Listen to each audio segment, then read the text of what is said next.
കത്തനാരിൻ്റെ trailer കണ്ടു. It's massive. ചില ഫ്രെയിമൊക്കെ എടുത്ത് നോക്കുമ്പോൾ നമുക്ക് തോന്നും നമ്മളൊരു മലയാളം മൂവിയുടെ ട്രെയിലർ ആണോ കാണുന്നതെന്ന് തന്നെ. സോ നമുക്ക് ഈ ട്രെയിലറിൽ കിട്ടിയ ഹൈപ്പിൻ്റെ ഒരു 60% നമുക്ക് സിനിമയ്ക്ക് ഡെലിവർ ചെയ്യാൻ സാധിച്ചെങ്കിൽ മലയാള സിനിമയിലെ one of the biggest hit ആയിരിക്കും കത്തനാർ. അപ്പോൾ നമ്മളിന്ന് സംസാരിക്കാൻ പോകുന്നത് കത്തനാരിനെ കുറിച്ചാണ്. So once again welcome back to Flick and Frames. ഏകദേശം ഒരു 6 വർഷത്തിൻ്റെ കാത്തിരിപ്പിലാണ് കത്തനാർ എന്ന സിനിമ വരുന്നത്. നമുക്കറിയാം 2023 കാലഘട്ടങ്ങളിൽ സിനിമയുടെ ചിത്രീകരണം തുടങ്ങി. അതിന് മുമ്പായിട്ട് ഒരു 3 വർഷത്തോളം എടുത്തതിൻ്റെ പോസ്റ്റ് പ്രൊഡക്ഷൻ പരിപാടികളെല്ലാം കഴിയാൻ. അപ്പോൾ ഒരു ടോട്ടലി ഒരു 6 വർഷം. നമുക്ക് ജയസൂര്യയുടെ കാര്യമാണെങ്കിൽ പോലും ഈ സിനിമ അല്ലാതെ പുള്ളി ചെയ്ത ഏക പടം ആട് 3 ആണ്. സോ പുള്ളിയുടെ ഒരു കമ്മിറ്റ്മെൻറ്റ് ഈ പടത്തിൽ ഭയങ്കരമായിട്ടുണ്ട്. അതിൻ്റെ റിസൾട്ടാണ് ഇന്ന് നമ്മൾ ഈ ട്രെയിലർ കണ്ടത്. കാരണം ട്രെയിലറിൽ എവിഡൻ്റ് ആയിട്ട് കാണാൻ സാധിക്കും എന്ത് കിടിലായിട്ടാണ് അവർ ചെയ്ത് വെച്ചേക്കുന്നത്. ഞാൻ എപ്പോഴും പറയാം, നമുക്കൊരു പ്ലോട്ടോ കാര്യങ്ങളോ കയ്യിലുണ്ടെങ്കിൽ നമ്മൾ മാക്സിമം ടൈം എടുത്ത് വൃത്തിയായിട്ട് ആ സാധനം ഇംപ്ലിമെൻറ്റ് ചെയ്യുക അല്ലെങ്കിൽ എക്സിക്യൂട്ട് ചെയ്യുക. എന്നാൽ മാത്രമേ നമുക്ക് അതിൻ്റെ കറക്റ്റ് ഒരു റിസൾട്ട് കിട്ടത്തുള്ളൂ. അതിന് ഏറ്റവും വലിയ ഉദാഹരണമാണ് ഇന്ന് നമ്മൾ കണ്ട കത്തനാർ എന്ന സിനിമയുടെ ട്രെയിലർ. മലയാളത്തിൽ വെച്ച് നോക്കുമ്പോൾ ഒരു വലിയൊരു ബഡ്ജറ്റിലാണ് ഈ സിനിമ വരുന്നത്. ഏകദേശം ഒരു 75 to 100 കോടികളാണ് ഈ സിനിമയുടെ ബഡ്ജറ്റ്. സോ ആ പൈസ എവിടെ പോയെന്ന് ചോദിക്കുകയാണെങ്കിൽ നമുക്ക് ആ ട്രെയിലറിൽ വൃത്തിയായിട്ട് കാണാം ഓരോ കാര്യങ്ങളും. കാരണം ഞാൻ ഈ മലയാള സിനിമയുടെ ഒക്കെ ട്രെയിലർ കാണുമ്പോൾ, മലയാളമല്ല ഈവൻ നമ്മുടെ ഇന്ത്യൻ മൂവീസിൻ്റെ ഒക്കെ ട്രെയിലർ കാണുമ്പോൾ CG VFXിലൊക്കെ ചെറിയൊരു കല്ലുകടിയൊക്കെ തോന്നിയിട്ടുണ്ട്. പക്ഷേ ഇതിൻ്റെ ട്രെയിലർ കാണുമ്പം പക്കയാണ്, പെർഫെക്റ്റ് ആയിട്ടാണ് അവർ ചെയ്തു വെച്ചേക്കുന്നത്. അതിൻ്റെ മെയിൻ കാരണം എന്താണെന്ന് വെച്ചാൽ ഇവർ ഈ സിനിമയ്ക്ക് വേണ്ടി എടുത്ത സമയമാണ്. ഇത്രയും സമയം ഇവർക്ക് കിട്ടി. സോ അവർക്ക് വൃത്തിയായിട്ട് കാര്യങ്ങൾ ചെയ്യാൻ പറ്റി.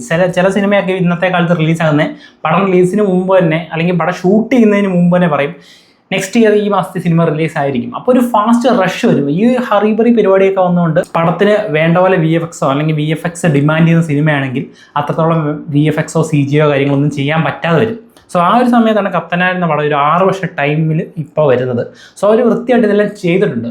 ഈ കത്തനാരെ കുറിച്ച് പറയുമ്പോൾ ബഡ്ജറ്റ് മാത്രമല്ല, ഇതിൻ്റെ ടെക്നിക്കൽ വശത്തിൽ ഈ സിനിമ ഒരു വലിയൊരു പങ്ക് വഹിക്കുന്നുണ്ട്. കാരണം ഇതിൽ യൂസ് ചെയ്താക്കുന്ന വിർച്വൽ പ്രൊഡക്ഷൻ എന്ന് പറഞ്ഞ ടെക്നോളജിയാണ്. അതായത് നമ്മൾ നോർമലി സിനിമയ്ക്കകത്ത് ചെയ്യുന്ന പരിപാടി എന്താ, ഒരു ഗ്രീൻ സ്ക്രീൻ വെച്ചിട്ട് നമ്മൾ അഭിനയിക്കും. പിന്നെ അതിനുശേഷം ഗ്രീൻ സ്ക്രീൻ മാറ്റി അവിടെ നമുക്ക് വേണ്ട ബാക്ക്ഗ്രൗണ്ട്സ് കാര്യങ്ങളെല്ലാം സെറ്റ് ചെയ്തതാണ്. പക്ഷേ ഈ സിനിമയ്ക്കകത്ത് ഏകദേശം ഇവന്മാർ ചെയ്താക്കുന്നത് എന്താണെന്ന് വെച്ച് കഴിഞ്ഞാൽ ഇവർ ഏകദേശം ഒരു 45,000 സ്ക്വയർ ഫീറ്റോളം ഒരു സ്റ്റുഡിയോനെ സെറ്റ് ചെയ്തിട്ട് സ്റ്റുഡിയോയ്ക്കകത്ത് ഫുള്ള് LED വാൾസ് ചെയ്തു. ആ LED വാൾസിനകത്ത് ഇവർക്ക് വേണ്ട ബാക്ക്ഗ്രൗണ്ട് എന്താണോ ആ ബാക്ക്ഗ്രൗണ്ട് പ്രോപ്പർലി റെൻഡർ ചെയ്തു. സോ അതിൻ്റെ ഫ്രണ്ടിൽ നിന്നാണ് ഇവർ അഭിനയിക്കുന്നത്.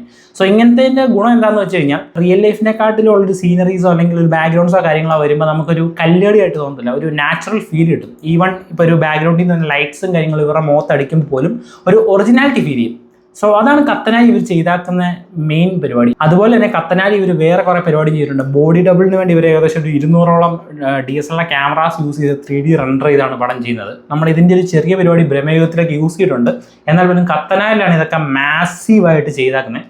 സോ ഇതൊക്കെ കൊണ്ടാണ് ഈ സിനിമയ്ക്ക് ഇത്രത്തോളം വർഷം കാത്തിരിക്കേണ്ടി വന്നത്. കാരണം 6 വർഷത്തോളം ഇവർ ഈ പ്രോപ്പർലി ടൈം എടുത്താണ് ഈ സിനിമ എക്സിക്യൂട്ട് ചെയ്താക്കുന്നത്. സോ എനിക്ക് ഏതായാലും ഈ ട്രെയിലർ കണ്ടപ്പോൾ ഞാൻ കംപ്ലീറ്റ്ലി സാറ്റിസ്ഫൈഡ് ആണ്. പിന്നെ ഈ ട്രെയിലർ കണ്ടപ്പോൾ ഞാൻ കുറേ കാര്യങ്ങൾ നോട്ട് ചെയ്തതെന്ന് വെച്ചാൽ ഇതിൻ്റെ കമൻറ്റ് സെക്ഷൻ ഞാൻ കണ്ടു. ഈ പടത്തിന് ഷാങ്ജിലെ കുറേ സാധനങ്ങൾ ഇവർ അടിച്ചു മാറ്റിയിട്ടുണ്ട്, അല്ലെങ്കിൽ ഹാരി പോട്ടറിലെ കുറേ കാര്യങ്ങൾ അടിച്ചു മാറ്റിയിട്ടുണ്ടെന്ന് കുറേ കമൻസും കാര്യങ്ങളും കണ്ടു. ഫസ്റ്റ് ഓഫ് ഓൾ നമ്മൾ മനസ്സിലാക്കേണ്ട ഒരു കാര്യമുണ്ട്, ഒരു സിനിമ ചെയ്യുമ്പോൾ എന്തായാലും നമ്മൾ ഇൻസ്പയർ ആവും മറ്റൊരു പടത്തിൽ. ആരൊക്കെ എത്രയൊക്കെ ആണെങ്കിൽ നമ്മളൊരു സിനിമ ചെയ്യാൻ പോകുമ്പോൾ ഇതിനു മുമ്പ് നമ്മൾ കണ്ടിട്ടുള്ള സിനിമകളിലെ പല കാര്യങ്ങളും നമ്മൾ മനസ്സിലൂടെ പോകും. അതിനെയൊക്കെ ഇൻസ്പയർ ചെയ്തായിരിക്കും നമ്മളൊരു സിനിമ എടുക്കുന്നത്. ഇപ്പോൾ ഇൻസ്പയർ ചെയ്തൊരു സിനിമ എടുക്കുന്നത് യാതൊരു കുഴപ്പമില്ല. ഒരു സിനിമയിൽ ഒരു പ്രത്യേക ഭാഗം ഇൻസ്പയർ ചെയ്ത് ആ ഒരു ഭാഗം നമ്മൾ ഒരു സിനിമയിലേക്ക് ഇംപ്ലിമെൻറ്റ് ചെയ്യുന്നതിന് കുഴപ്പമൊന്നുമില്ല. പക്ഷെ അത് വൃത്തിയായി ചെയ്യുന്നതിലാണ് കാര്യം. ഇപ്പം നമ്മുടെ ഈ കറക്റ്റ് പ്ലോട്ടോ കാര്യങ്ങളോ ഒന്നും ഇല്ലാതെ എന്തെങ്കിലും ചെയ്യണമെന്ന് ഓർത്ത് കുറേ ബഡ്ജറ്റും എടുത്ത് കുറേ സംഭവത്തിൻ്റെ ഇൻസ്പിറേഷൻ മാത്രം എടുത്ത് കുത്തിക്കയറ്റി വെച്ചാൽ കാര്യമില്ല, ശരിയാണ്. പക്ഷേ പ്രോപ്പർലി ഒരു കാര്യം ഇൻസ്പയർ ചെയ്ത് ഇംപ്ലിമെൻറ്റ് ചെയ്യുന്നതിൽ യാതൊരുവിധ കുഴപ്പമില്ല. സോ കത്തനാരിൽ എനിക്ക് അങ്ങനത്തെ ഒരു കല്ലുകടിയും തോന്നിയിട്ടില്ല. ഞാൻ പറഞ്ഞ പോലെ ടെക്നിക്കാലിറ്റി നമുക്ക് ഈ ഒരു ട്രെയിലറും കൊണ്ട് ഒരിക്കലും ഒരു പടത്തിനെ കംപ്ലീറ്റ്ലി ജഡ്ജ് ചെയ്യാൻ പറ്റില്ല. ടെക്നിക്കലി ട്രെയിലർ കിടിലാണ്. ഇതേ ടെക്നിക്കാലിറ്റി നമുക്ക് വർക്കായ പോലെ ഈ സിനിമയുടെ പ്ലോട്ടും ഓഡിയൻസിലേക്ക് കമ്മ്യൂണിക്കേറ്റ് ചെയ്യാൻ സാധിക്കുകയും കൂടെ ചെയ്താൽ ഞാൻ പറഞ്ഞ പോലെ തന്നെ കത്തനാർ 2026 തന്നെ ഏറ്റവും ബിഗ്ഗസ്റ്റ് ഹിറ്റായി മാറും. ഇതിൻ്റെ ഡേറ്റ് ഇതുവരെയായിട്ടും സിനിമയുടെ റിലീസ് ഡേറ്റ് ഇവർ പറഞ്ഞിട്ടില്ല. ഏകദേശം ഒരു ജൂൺ ജൂലൈ ടൈമിലൊക്കെ ആയിരിക്കും. ഏതായാലും നമുക്കതുവരെയായിട്ടും കാത്തിരിക്കാം. അപ്പോൾ ട്രെയിലർ കണ്ടിട്ട് നിങ്ങളുടെ അഭിപ്രായം എന്തെന്ന് വെച്ചാൽ നിങ്ങൾ കമൻറ്റ് ബോക്സിൽ രേഖപ്പെടുത്തുക. മറ്റൊരു വീഡിയോ ആയിട്ട് വരുന്നവരേക്കും it's me Abhijith and you are watching flick and frames.